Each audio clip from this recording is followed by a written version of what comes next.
ঘটনাৰ মৃত্যু হল অসমৰ যুৱকৰ পথত ৰাখি থোৱা অৱস্থাতে এখন বাহনে খুন্দা মাৰে নগাঁৱৰ হালুৱা গাঁৱৰ যুৱকজনক মৃত যুৱকজনৰ নাম হৈছে মুকুট জ্যোতি বৰা কৰ্মৰ সন্ধানত আজিৰ পৰা 6 মাহ পূৰ্বে গোৱালৈ গৈছিল যুৱকজন সমগ্ৰ ঘটনা বন্দী হল চিচিটিভিত আমি দৃশ্য দেখুৱাইছো গোৱাত এনেধৰণে এটা পথ দুৰ্ঘটনাৰ মৃত্যু হল অসমৰ যুৱকৰ পথত ৰৈ থকা অৱস্থাতে এখন বাহনে খুন্দা মাৰে নগাঁৱৰ এই হালুৱা গাঁৱৰ যুৱকজনক মৃত যুৱকজনৰ নাম হৈছে মুকুট জ্যোতি বৰা কৰ্মৰ সন্ধানত 6 মাহৰ পূৰ্বে গোৱালৈ গৈছিল আৰু সমগ্ৰ ঘটনা চিচি কেমেৰাত বন্দী হৈছে চাওক কেনেদৰে যুৱকজন ৰৈ আছিল আৰু সেই সময়তে এখন বাহনে খুন্দা মৰাৰ ফলতে মুকুট জ্যোতি বৰা নামৰ এই যুৱকজনৰ ইতিমধ্যে মৃত্যু হৈছে পৰৱৰ্তী সময়ছোৱাত স্থানীয় ৰাইজ তাত উপস্থিত হয় আৰু স্থানীয় ৰাইজৰ সহযোগিতাত চালকজনক আটক কৰা হৈছে মুকুট বৰা সেই পথতে ৰৈ আছিল আৰু সেই বাহনখন অহাৰ লগে লগে তেওঁ সেই পথত ৰৈ থকা অৱস্থাতে সেই বাহনখনে এনেদৰে খুন্দা মাৰে যাৰ ফলত থিতাতে মৃত্যু সাৱটি ল'লে মুকুট বৰা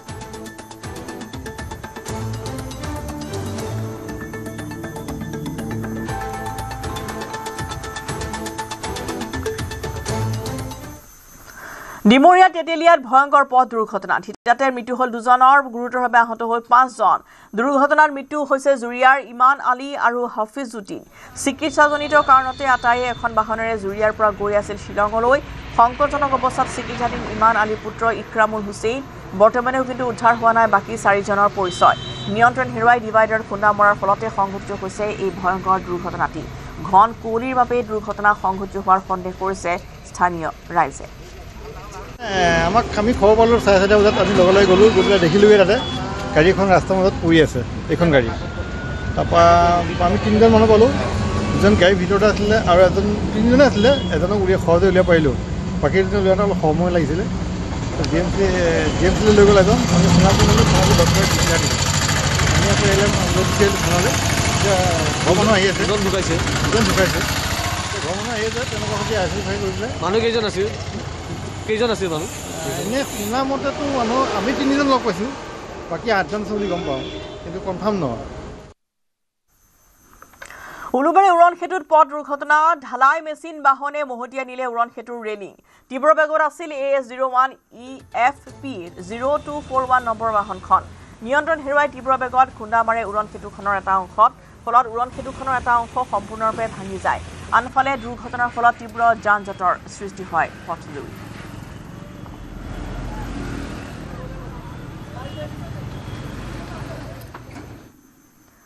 কোকৰাঝাৰ চহৰত নিশা ডকাইতি কাণ্ড ডকাইতৰ দলে কোকৰাঝাৰ চহৰৰ জেডি ৰোড স্থিত BTC সচিবালয়ৰ সন্মুখত লুটিলে ATM বেংক অফ ইণ্ডিয়াৰ ATMৰ ধন লুটি নিলে ডকাইতৰ দলে বাহিৰত পেলাই থৈ গ'ল ATM মেচিন 4জনীয়া ডকাইতৰ দলে ATM লুটি যোৱাৰ সন্দেহ কৰা হৈছে কোকৰাঝাৰ আৰক্ষীয়ে আৰম্ভ কৰিছে ডকাইতি কাণ্ড সন্দৰ্ভত প্ৰাথমিক তদন্ত মই তো দেখা নাই ৰাতি 4:30 মান পুলিচে ফোন কৰিছে আপোনাৰ দোকানৰ ওচৰতে ATMটো চুৰি হৈছে অলপ আহক আপোনাৰ CC কেমেৰাটো ফুটেজটো চাব লাগে তো মোৰ CC কেমেৰাটো একচুয়ালি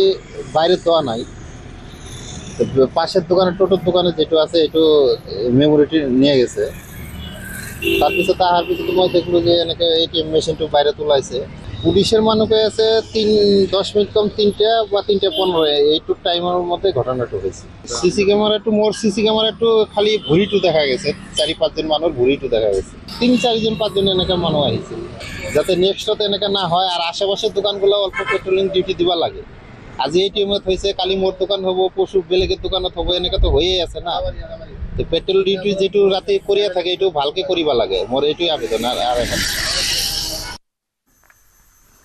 তেজপুৰ বিশ্ববিদ্যালয়ত উপাচাৰ্যবিহীন ৭৫ দিনৰ অচলাৱস্থাৰ অৱসান ঘটিল ধ্ৰুৱ ভট্টাচাৰ্যক ভাৰপ্ৰাপ্ত উপাচাৰ্যৰ দায়িত্ব অৰ্পণ কৰা হৈছে শিক্ষক ছাত্ৰ সমাজৰ সৰ্বসন্মতিক্ৰমে নিশাটোৰ ভিতৰতে ধ্ৰুৱ ভট্টাচাৰ্যক অৰ্পণ কৰিলে ভাৰপ্ৰাপ্ত উপাচাৰ্যৰ দায়িত্ব পূৰ্বে দুবাৰকৈ বিশ্ববিদ্যালয়খনৰ ভাৰপ্ৰাপ্ত উপাচাৰ্যৰ দায়িত্ব গ্ৰহণ কৰিছে ধ্ৰুৱ ভট্টাচাৰ্যই ইফালে অচলাৱস্থাৰ মাজতে বিতৰ্কিত উপাচাৰ্য শম্ভুনাথ সিঙে অস্থায়ী উপাচাৰ্য হিচাপে নিযুক্তি দিছিল জয়া চক্ৰৱৰ্তীক ইয়াকে লৈ নিশা পুনৰ শিক্ষাৰ্থী সমাজে সাব্যস্ত কৰিছিল উত্তাল প্ৰতিবাদ তেজপুৰ বিশ্ববিদ্যালয়ত দীৰ্ঘদিন ধৰি চলি অহা অচলাৱস্থাৰ বাতৰি ধাৰাবাহিকভাৱে সম্প্ৰচাৰ কৰি আহিছে নিউজ 18 অসম নৰ্থ ইষ্টে দীৰ্ঘদিনীয়া অচলাৱস্থাৰ অৱসান ঘটাই নিশাটোৰ ভিতৰতে তেজপুৰ বিশ্ববিদ্যালয়ৰ সংবিধান অনুসৰি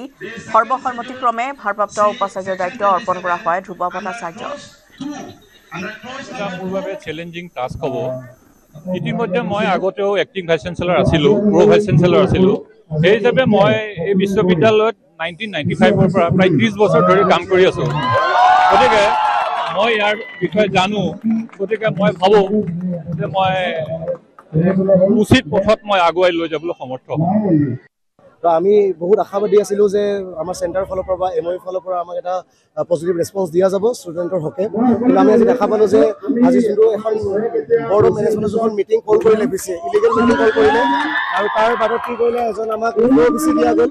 doctor Jaya Chakraborty mass communication and জাৰ্নেলিজিমৰ ফালৰ পৰা কিন্তু আমাৰ ছাত্ৰ সমাজে আৰু আগৰ যিখিনি শিক্ষক সমাজ আৰু নন টিচিং ষ্টাফ যোনখিনি আছিলে তেজপুৰ বিশ্ববিদ্যালয়ৰ সহকাৰী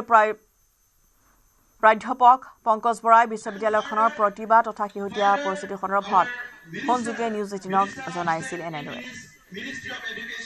আমি অপমান ঘটিল বুলি ক'ব নোৱাৰো এটা সাময়িকভাৱে এটা আমি কিছু তাৰ এটা সিদ্ধান্ত এটা পাইছো আৰু বহুতখিনি কাম বাকী আছে যেনেকৈ আপোনালোকে গম পায় যে জুবিন গাৰ্গৰ মৃত্যুৰ সময়ত যেনেকৈ আমাৰ ছাত্ৰ সমাজে আবেগত জুবিন গাৰ্গৰ প্ৰতি শ্ৰদ্ধা জনাবৰ কাৰণে তেওঁলোকে এটা অনুষ্ঠান আয়োজন কৰিব খুজিছিলে আৰু যিহেতু আপোনালোকে জানে যে বছৰৰ আধাতকৈও বেছি সময় আমাৰ উপাচাৰ্যগৰাকী তেখেত আমাৰ কেম্পাছত নাথাকে আৰু সেই সময়তো তেখেত কেম্পাছত নাছিলে আৰু আমাৰ কেম্পাছত এনেকুৱা এটা তেখেতে একনায়কত্ববাদী পৰিৱেশ সৃষ্টি কৰিছিলে যে কোনোবা এখন মিটিঙত কোনে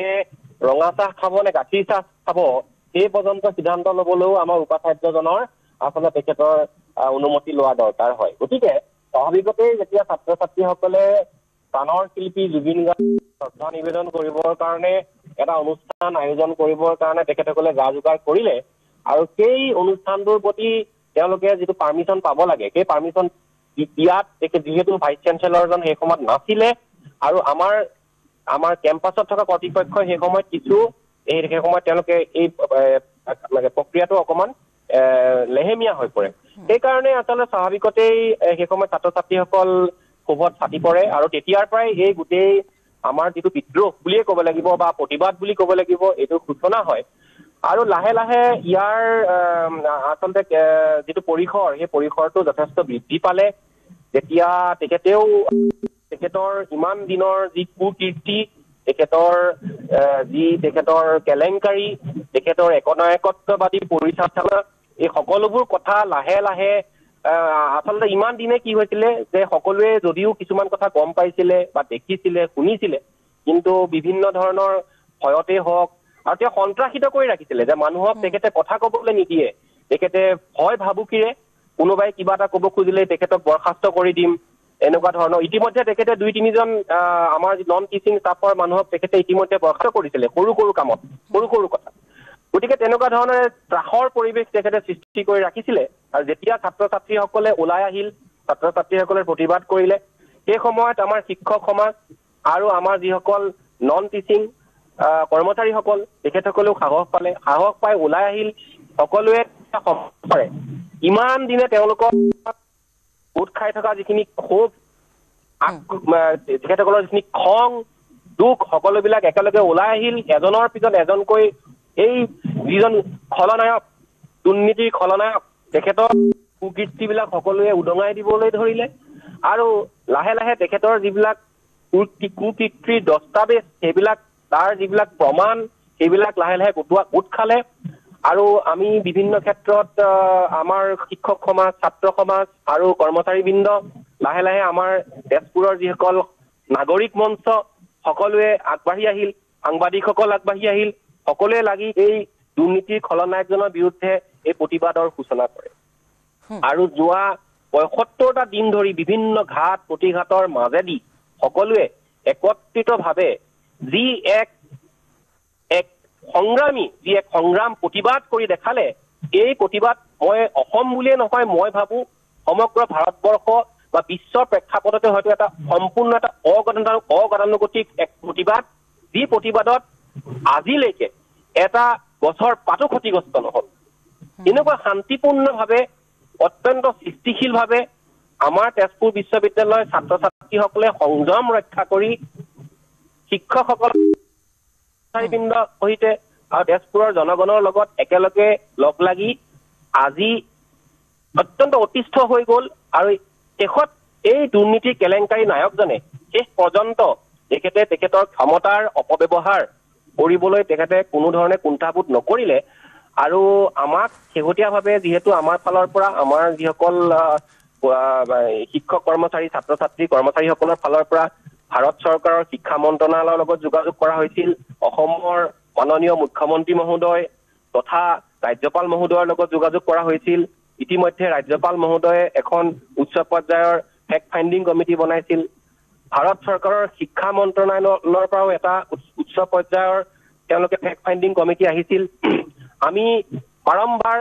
ৰাজ্যপাল মহোদয় আৰু শিক্ষা মন্ত্ৰণালয়ৰ লগত আমি যোগাযোগ কৰিছিলো যে আমাৰ বিশ্ববিদ্যালয়খন বৰ্তমান অচলা অৱস্থাৰ সৃষ্টি হৈছে শৈক্ষিক বাতাবৰণ লাহে লাহে বিনষ্ট হোৱাৰ দিশে আগবাঢ়িছে আমাৰ ছাত্ৰ ছাত্ৰীসকলৰ পঢ়া শুনাত ক্ষতি হৈছে গতিকে আপোনালোকে অনতি পলমে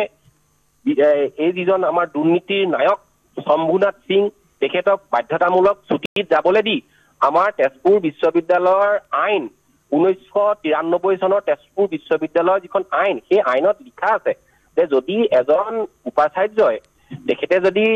কেম্পাছৰ পৰা আঁতৰি থাকে 60 দিনতকৈ বেছি আৰু তেখেতে যদি গতানুগতিক কৰ্ম সম্পাদন কৰাত যদি ব্যৰ্থ হয় তেনেহ'লে বা বিভিন্ন কাৰণত তেতিয়াহ'লে এই বিশ্ববিদ্যালয়ৰ যিজন জ্যেষ্ঠ অধ্যাপক আছে সেই অধ্যাপকজনক কাৰ্যনিৰ্বাহী উপাচাৰ্য হিচাপে এক্টিং ভাইচ চেঞ্চেলৰ হিচাপে তেওঁ নিজেই আচলতে সেই চকীত বহিব পাৰে can shall assume the charge of the